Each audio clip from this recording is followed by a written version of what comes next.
Hi hello welcome to Suji's wear blog. So ఈరోజు అయితే మన రెసిపీ వచ్చేసి పొటాటో ఎగ్ బుర్జీ.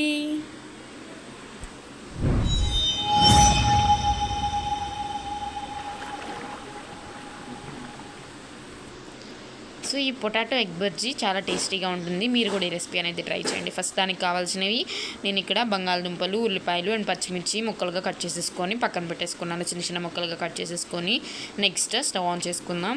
ఇక్కడైతే ఫస్ట్ స్టవ్ ఆన్ చేసుకొని మనం ప్యాన్ పెట్టుకుందాం. ఇక్కడ నేనైతే ఇది ఆయిల్ ప్యాన్ అనమాట. సో దానికోసం అలా పెట్టేసుకున్నాను. ఈ ప్యాన్లో ఇప్పుడు నేను ఆయిల్ అనేది పోసుకుంటున్నాను. సో మనం ఎన్నైతే బంగాళదుంపలు కానీ పొటాటోస్ ఇలా తీసుకున్నామో సో వాటికి తగ్గట్టుగా మనం ఆయిల్ అనేది వేసుకోవాలి. నేను ఇక్కడ 2-3 స్పూన్స్ వరకు వేసుకుంటున్నాను ఇక్కడ. సో అదైతే సరిపోతుంది నా కర్రీలోకి, అందుకని చెప్పేసి. సో ఇక్కడ ఇదైతే మనకి ఫస్ట్ హీట్ అయిపోవాలి. హీట్ అయిపోయిన తర్వాత ఇందులోకి మనం కొంచెం ఆవాలు వేసేసుకుందాం. చూసారు కదా ఆయిల్ అనేది బాగా హీట్ అయిపోయింది కాబట్టి ఆవాలు చూసారా ఎలా అవుతుందో. నెక్స్ట్ ఇందులో కొంచెం జీలకర్ర కూడా వేసేసుకుందాం. ఇలా జీలకర్ర కూడా ఇందులోకి వేసేసుకున్న తర్వాత ఒక్క హాఫ్ సెకండ్ వరకు ఫ్రై చేసేసుకోవాలి. బాగా ఫ్రై చేసుకున్న తర్వాత ముందుగా కట్ చేసేసుకున్న ఆనియన్స్, పచ్చిమిర్చి వేసుకొని బాగా ఫ్రై చేసేసుకోవాలి మనకి. సో వీటిని అయితే ఇలా కలిపేసుకుంటున్నాను ఇక్కడ మనం. సో ఇలా మంచి కలర్లోకి మనకి వచ్చేసేయాలి. చూసారు కదా కొంచెం ఫ్రై అయిపోయినాయి మనకి ఆనియన్స్ అనేవి. నెక్స్ట్ ఇందులోకి ముందుగానే కట్ చేసుకున్నాం కదా పొటాటోస్ కూడా చిన్న చిన్న ముక్కలుగా. సో వాటిని కూడా ఇలా వేసేసుకుంటున్నాను. వీటిని కూడా ఇలా వేసేసుకొని నీట్గా కలిపేసుకోవాలి. మనకి ఆయిల్లో బాగా ఫ్రై అయిపోవాలి. అంటే ఆయిల్లో మొత్తం మనం తీసుకున్న బంగాళదుంపలు కానీ ఏవైతే ఆనియన్స్ ఉన్నాయో ఇవన్నీ మగ్గిపోవాలన్నమాట. సో అవి త్వరగా అవ్వాలి అంటే మనం ఇందులోకి సాల్ట్ వేసుకోవాలి. సో ఇక్కడైతే ఫస్ట్ దీనిలోకి నేను కొంచెం పసుపు అనేది యాడ్ చేసుకున్నాను. 1/2 టీ స్పూన్ వరకు పసుపు అనేది యాడ్ చేసేసాను. చూసారు కదా ఇక్కడ. నెక్స్ట్ ఇందులోకి ఉప్పు కూడా వేసుకుంటున్నాను. నేను ఇక్కడైతే సాల్ట్ వేసుకున్నాను అనమాట. సో మనకి కర్రీకి ఎంత సరిపడుతుందో అంతవరకు వేసేసుకొని సో వీటిని నీట్గా కలిపేసుకోవాలి. సో ఇలా మనం ముందే వేసుకోవడం వల్ల త్వరగా మగ్గిపోతాయి కూడా. సో ఇలా నీట్గా మనం మొత్తం కలిసేంత వరకు బాగా కలిపేసుకొని బాగా మగ్గబెట్టుకోవాలి. అప్పుడే మనకి బంగాళదుంపలు అనేవి ఉడికిపోతాయి. సో మీరు కూడా ఈ రెసిపీ అనేది ట్రై చేయండి. ఎవరైతే మన వీడియోస్ చూస్తున్నారో సబ్స్క్రైబ్ చేసుకోండి సుజీస్ వియర్ బ్లాగ్స్కి. సో ఇక్కడైతే మగ్గిపోవడానికి నేను ఇక్కడ మూత పెట్టేసుకున్నాను. కొంచెం సేపు ఆగిన చూస్తే ఇలా ఉన్నాయన్నమాట. సో ఇంకా కొంచెం సేపు మగ్గాలి.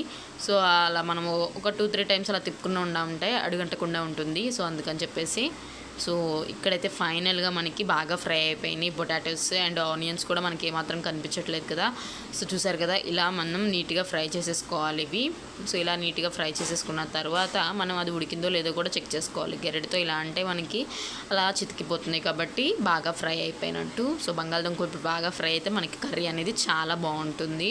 సో ఎగ్ బజ్జీ అనేది ఎప్పుడు బంగాళదుంప ఫ్రై అలా చేసుకోకుండా ఇలా ఎగ్తో కూడా చేసుకుంటే కొత్తగా తిన్నట్టు కూడా ఉంటుంది. సో ఇక్కడైతే నేను ఆ ఎగ్స్ అనేవి పగలగొట్టడానికి ఇక్కడ ఒక హోల్ అని చేశాను కదా. బంగాళదుంపలన్నీ కర్రీ అంతా కూడా అటు చివర ఇటు చివరికి లాగేసి మధ్యలో ఇక్కడ ఏదైతే ప్లేస్ ఉందో ఈ ప్లేస్లో నేను ఇక్కడ ఎగ్స్ అనేవి పగలగొట్టేసుకుంటున్నాను. సో ఇక్కడైతే నేను 3 ఎగ్స్ వరకు తీసుకున్నాను. ఈ 3 ఎగ్స్ని ఇలా పగలగొట్టేసుకొని ఇలా మధ్యలో వేసేసుకుంటున్నానండి. చూసారు కదా ఇది కూడా కొత్త రెసిపీ అనమాట. ఓన్లీ పొటాటోస్తో ఫ్రై అండ్ పులుసు కాకుండా ఇలా కూడా మనం ఎగ్తో కలిపి చేసుకుంటే చాలా బాగుంటుంది. చాలా కొత్తగా కూడా ఉంటుంది రెసిపీ అనేది, టేస్టీగా కూడా ఉంటుంది. సో ఇక్కడైతే నేను 3 ఎగ్స్ తీసుకున్నాను. 3 ఎగ్స్ని సో ఇందులోకి ఇలా వేసేసుకుంటున్నాను. సో ఇలా వేసేసుకున్న తర్వాత మీరు వేయంగానే తిప్పుకోకండి. సో కొంచెం సేపు ఉడకనివ్వండి. మనం వేసినది కదపకుండా మూత పెట్టేసుకుంటే కొంచెం సేపటికి మనకి ఉడుకుతాయి. చూసారు కదా ఇక్కడ ఇంకా కొంచెం ఉడకాలి. సో ఇప్పుడే వేసి తీస్తాము. సో ఇంకొంచెం సేపు ఉడకనిద్దాం ఇలాగా చేసేసుకొని. సో మనమైతే మూత పెట్టేసుకున్న తర్వాత ఒక 2-3 మినిట్స్ 5 మినిట్స్ తర్వాత అయినా తీస్తే కనుక ఇది ఆల్మోస్ట్ ఉడికిపోయింది. చూసారు కదా మనం వేసిన ఎగ్ అంతా ఎల్లో అండ్ వైట్ అదంతా కూడా మనకి బాగా తెలుస్తుంది. ఇప్పుడు తిప్పేసుకోవాలండి మనం కర్రీ అనేది. సో నీట్గా ఇలా తిప్పేసుకుంటే మనకి చాలా బాగుంటుంది. సో ఇలా తిప్పేసుకోవాలి. సో ఇలా తిప్పుకున్న తర్వాత నీట్గా ఎగ్ అంతా మనకి కర్రీలో కలిసేంత వరకు బాగా తిప్పేసుకొని సో ఒక 5-10 మినిట్స్ వరకు మనం అలాగే తిప్పుకుంటూ ఫ్రై చేసేసుకోవాలి. అప్పుడైతే మనకి కర్రీ అనేది రెడీ అయిపోతుంది. ఈ రెసిపీ అనేది మీరు కూడా ట్రై చేయండి. సో ఇక్కడైతే మనకి ఫైనల్గా కొంచెం 5 మినిట్స్ ఆగిన తర్వాత అయితే పొటాటో ఎగ్ బుర్జీ అనేది రెడీ అయిపోతుంది. పేరు కూడా చాలా కొత్తగా ఉంటుంది కదా. సో చాలా బాగుంటుంది. మీరు కూడా ఈ రెసిపీ అనేది ట్రై చేయండి. సో ఇక్కడ ఫైనల్గా మనం కారం అయితే వేసేసుకుంటున్నాం.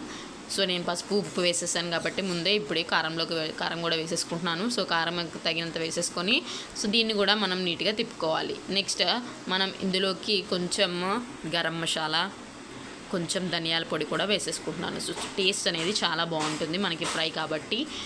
ఈ మసాలాలు వేస్తేనే మనకి మంచి స్మెల్ అండ్ ఘాటు కూడా వస్తుంది. సో దానికోసం ఇలా వేసేసుకున్నాను.